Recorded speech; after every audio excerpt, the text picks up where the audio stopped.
Hey guys, how you going? It's Nathan here from FVR Contracting. Today I'm going to take the opportunity to just conduct a bit of an impromptu review on a rifle I've recently picked up. It's another Australian manufactured rifle. It's an Oceania Precision SP-25, and this particular model is in 6.5 Creedmoor, as you can see it's sitting here. So what I'm going to do is I'm just going to basically talk through the rifle with the features that it comes with, and then we'll do a bit of shooting on the range, see what our thoughts are there, and then conclude from that point. So the rifle, as it looks, pretty much came, as you said, in the box, assembled, ready to go. I've mounted at this stage a XP50 Pulsar thermal unit on it. That's because my intended purpose for this particular rifle will be night work for medium game and pest control, pigs, that type of thing. So it arrived in a cardboard box. Nothing particularly descriptive about that. The rifle itself, as I said, came fully assembled. There was no real extra bits and pieces, and now that I've sort of had my hands on this rifle, there's no real need for any extra bits and pieces. So basically it's a straight pull action. There is no gas system in this. There is a spring in the buffer tube in the stock there, and as you can sort of see here, the action is actuated as a bolt action. So you basically pull it back and it's spring assisted forward. So it's relatively quick to charge the action and get the rifle ready to go. So just starting at the front end, the rifle is fitted with a Allen Swan stainless fluted barrel. This particular one's 20 inches, and for anyone who's used Allen Swan barrels previously, they're good bits of gear. So one thing that's really impressed me is the way the muzzle cap's been put on. So these rifles are threaded, so you could quite easily put a suppressor, if that's allowed in your state, or a muzzle brake on one of these rifles if you really desire to do that. But to be honest, with the way the cap's on there, I almost couldn't tell it was threaded. It's a very, very neat fit. The barrel's crowned very nicely with a slightly recessed curvature. Not so much a target crown, but certainly you would struggle to damage the rifling if you accidentally put the barrel into the ground or something similar. The fluting's very nice. In general, the machining's very nice, everything to do with the barrel. The foregrip is a Aero Precision foregrip. Nice and light, nice and neat, fitted well to the rifle. There's certainly a lot to like about that. It's quite ergonomic, so it feels nice to carry in the hands. And certainly something that surprised me a little bit, so I'd anticipated this rifle being a little bit heavier than it is. Particularly with the heavier profile Swan barrel on it, but to be honest, the rifle balances and sits very nicely, so I'm quite happy with that. And that's probably something to do with the 20-inch barrel length, which is short on a cartridge like a 6.5 Creedmoor, but in reality still fine for the type of work that certainly I'm going to use this rifle for. Moving back onto the action and aligned with the foreguard. Essentially you've got a Picatinny rail on top of the action, full length, which is quite handy. Very easy to accessorise this rifle, so changing optics, putting a torch mount or an IR illuminator or something like that on there if that's what you need to do. No dramas at all fitting those. Got a mag release catch here, I'll talk about that a little bit later. Safety catch on the side here. Bolt charging handle on the left hand side on this particular one, although you can get that on the right hand side depending on what your preference is. I initially thought my preference is going to be on the right hand side, but having now used this rifle, I quite like having the charging handle there, particularly noting that it's not as front heavy as I thought it was going to be. So it is quite convenient to charge the action with your left hand and not hard to hold up at all, which is great. So it is broken into an upper and a lower part of the rifle, so you've got a front pin and a rear pin here that holds the action together, and you'll be able to see looking at it here, it's certainly put together very well. There's no wobble.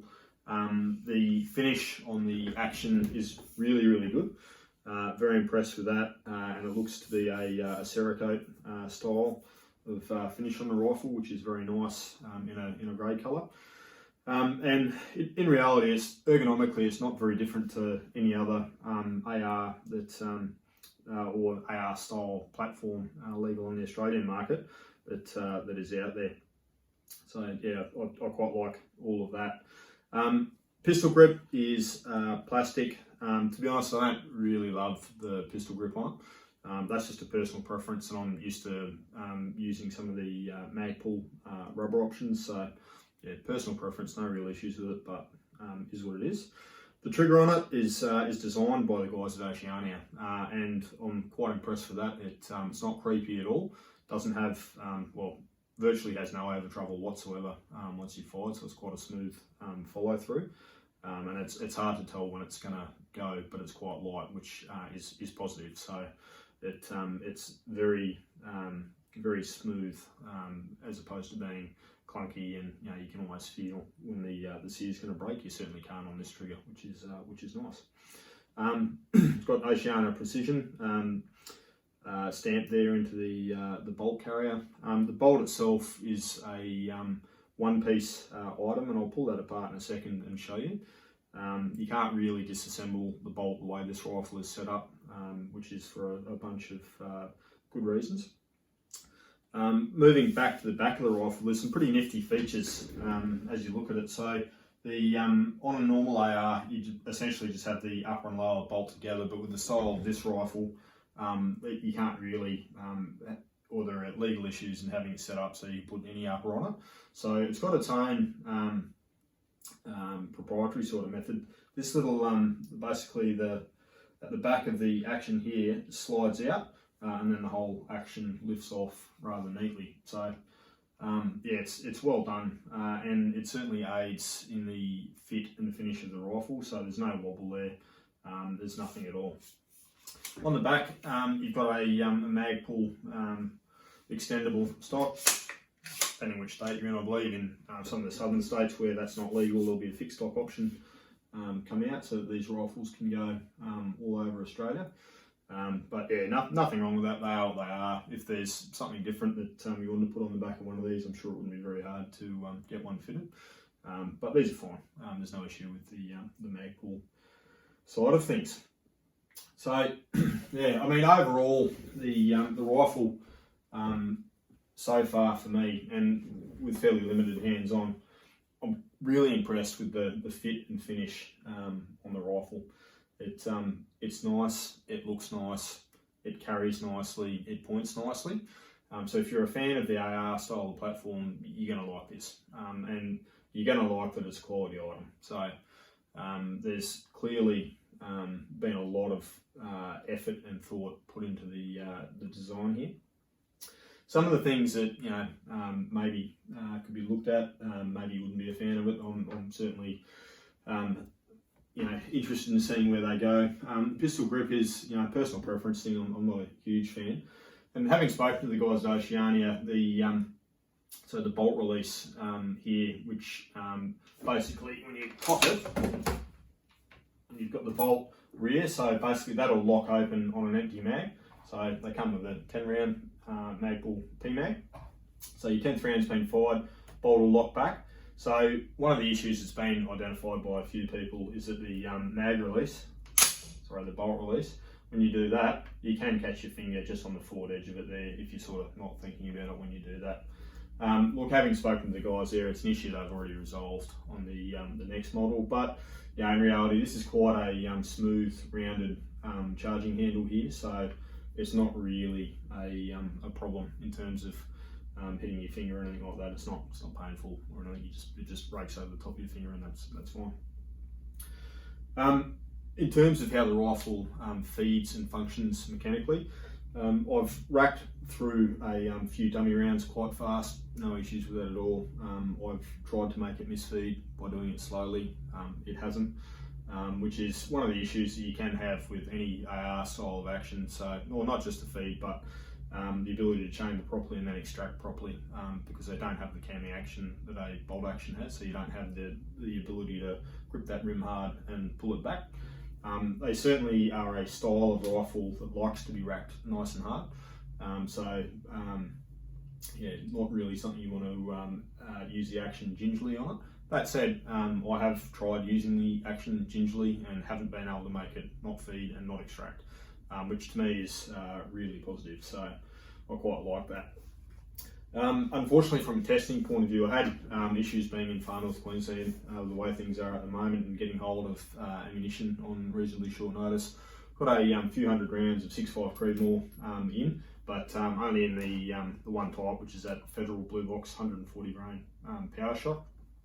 So yeah, not a lot of options there to conduct accuracy testing, but in reality, on this rifle, the way it's set up, the way it's been engineered, how tightly everything fits together, and the style of barrel on it, it is going to be a very accurate rifle. There's there's just not a lot of room you can see in this for it to be inaccurate, and certainly at the price point, which is relatively high, let's be honest, for a rifle on the Australian market, you would expect it to shoot well, and certainly we'll have a look at that during the shooting phase of things. That said, nothing is cheap in the Australian firearms industry, and if you want quality, then you're going to pay for quality. And certainly one of the greatest things about this particular rifle, and many of the rifles that I own and use very regularly, is the fact that it's an Australian-built gun. So a few components from overseas, but the vast majority of this rifle, right down to and including the trigger, is built in Australia. The bolt inside the bolt carrier at the moment is a wedge tail item, although I understand that's something that'll be getting changed over and done by Oceania in the future. But I'm also a big fan of wedge tail gear, having used them fairly extensively, so certainly no issues from my perspective there. So it is an Australian bought item. It is a very ergonomic, handy to carry, lightweight rifle, and I've actually had a couple of inquiries already from people who've seen a couple of Instagram posts and asked about whether this thing is overly barrel heavy and what the balance is like on the rifle, which is probably the concern of some people, given that the profile of the barrel looks fairly thick. But I can honestly say it doesn't carry like that at all, and it doesn't point like that. It feels very ergonomic. It's nice to hold in the shoulder, and I've certainly got no issues shooting this rifle offhand. In fact, in many ways, I think it's better offhand than it is off a rest, just because of the way these rifles point. And I like that little bit of, I wouldn't say weight forward. I think it's complemented nicely by being a relatively short barrel, and with relatively lightweight furniture on it. So keeping in mind the rest of the action on any of these ARs is made out of alloy, so it's fairly light anyway. And you absolutely have no issues carrying this rifle in the field. It's just not heavy. So maybe slightly heavier than a ultra lightweight bolt action, traditional bolt action, but yeah, certainly not an issue that I would be worried about. These rifles at the moment come in 308, 6.5 Creedmoor, and as I understand it, there's going to be a 223 model coming out on the market shortly as well, which should be quite interesting to have a look at. I think there's going to be some small differences between the models, which will be worthy to have a look at. But so far, my impressions are that this is a pretty handy bit of gear, and look, at the price point, it's the quality I'd expect. It is quite nice. You're not getting a shoddy piece of equipment when you spend the money. You're getting something that's actually worth what you're paying for it. And it's a pretty capable bit of gear for with the recreational hunting, target shooting. Potentially something like this might be really great on the precision rifle circuit for some of the rapid fire serials, etc. And being able to cycle quickly through 10 rounds is quite handy. Look, I won't pull it apart in the video now, because I haven't got that gear out ready to go. But as I said, it's literally takedown is 2 pins, so 1 pin there, 1 pin of the rear. The bolt carrier slides straight out, and then it's simply a matter of sliding the back of the stock slightly rear, and the rifle comes into two pieces. Really easy to access from a cleaning point of view, and not that it's difficult to assemble. You can just run it straight through the ejection port and up the barrel, but yeah, quite an easy takedown. So storage during travel and that sort of thing is probably quite handy with this rifle too. Right, so I think that's probably all I have to say at this stage for initial impressions, etc. What we'll do now is, it's a bit of a shitty day, but I'm going to head down to the range and we'll put a couple of rounds through it in between range hours and just see what the thoughts are there on form and function on the live fire range.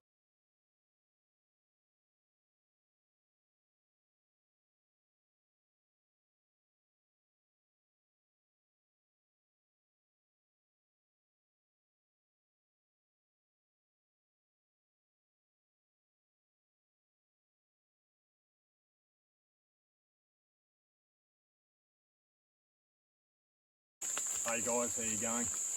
Look, just down at the range at the moment, the conditions are quite difficult.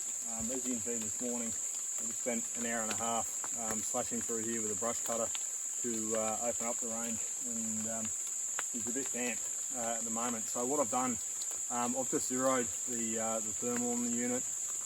Only took around a couple of rounds, but I'll put another 5 to 10 through just to get a feel for how the rifle goes, and I'm certainly quite impressed with how it feeds and functions down here on the range.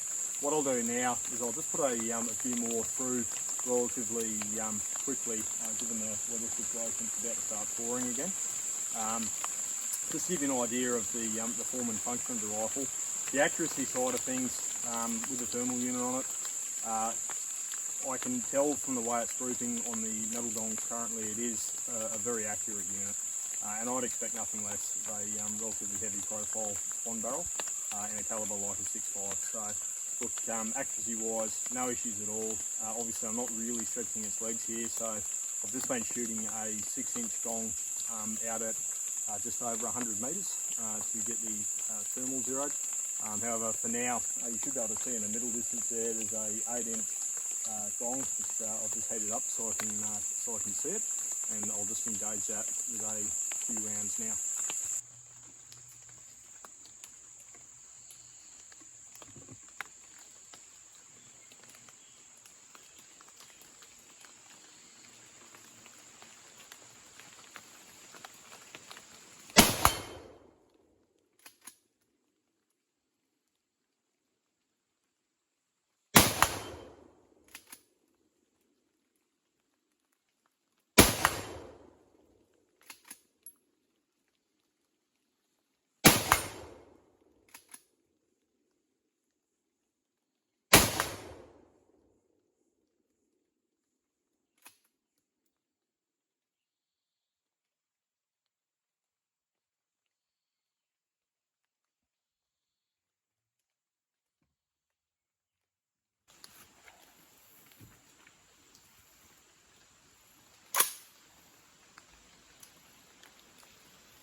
So thoughts, having now used the rifle down on the range, albeit under some fairly shitty conditions given the rain in far north Queensland at the moment.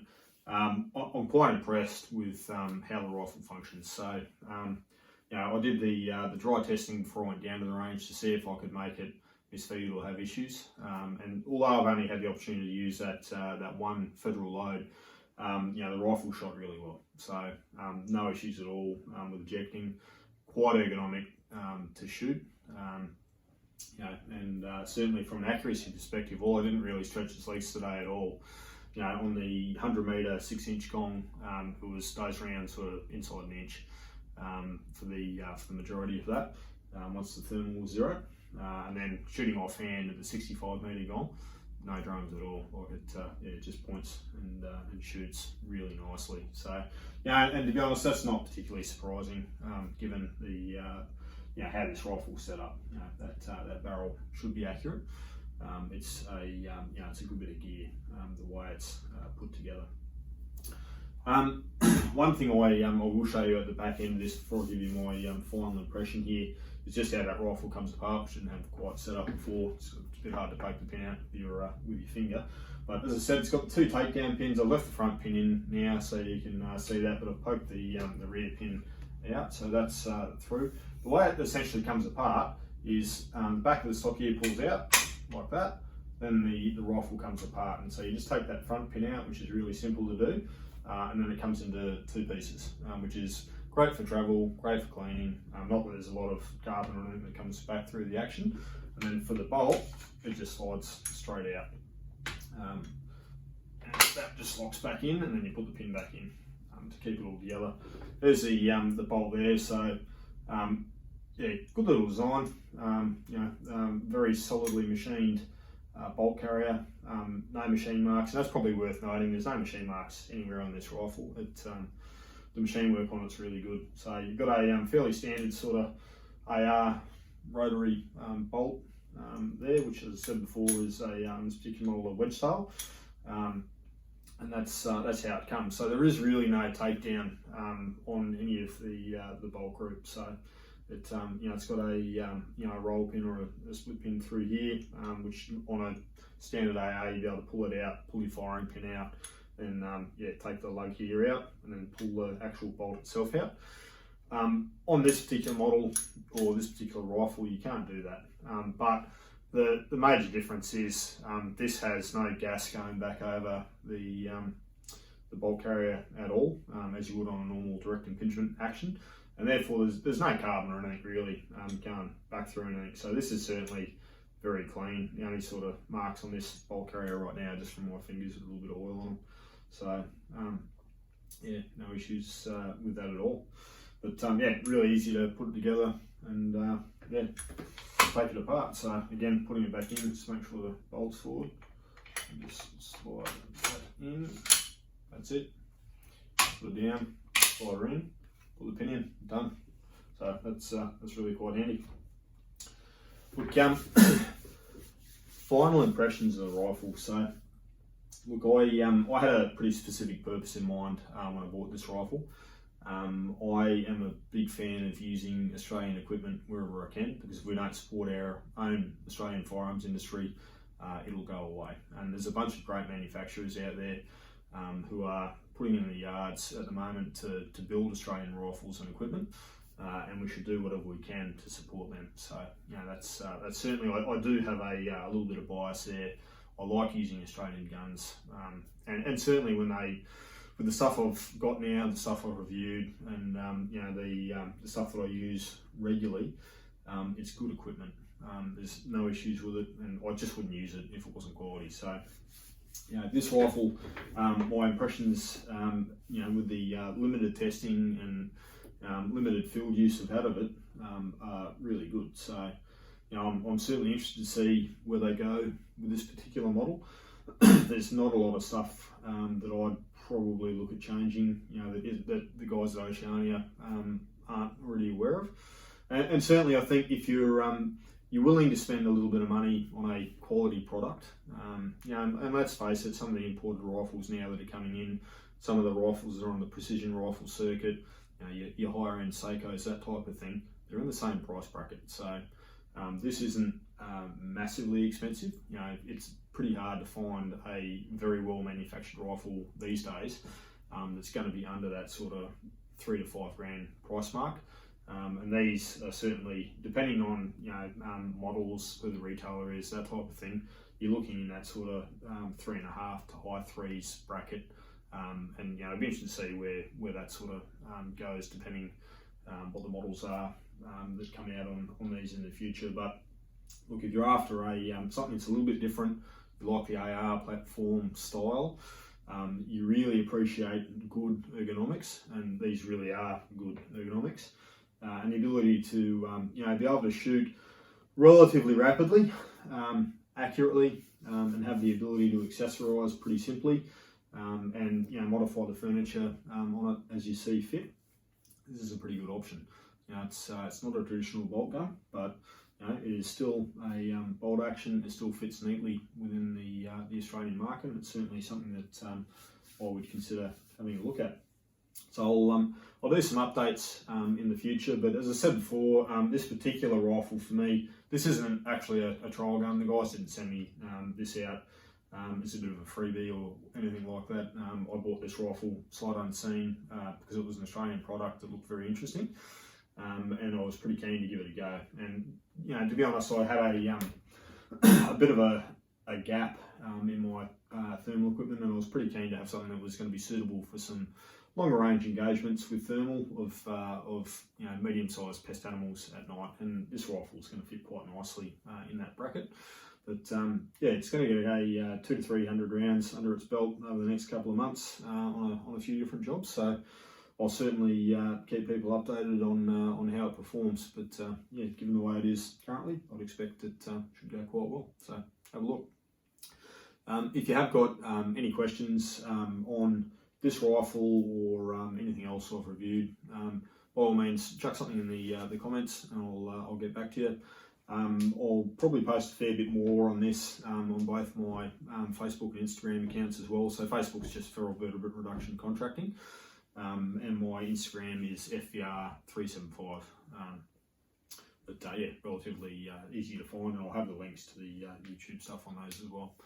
So any feedback, by all means, let me know if you want to know any other details or specifics, and I'll do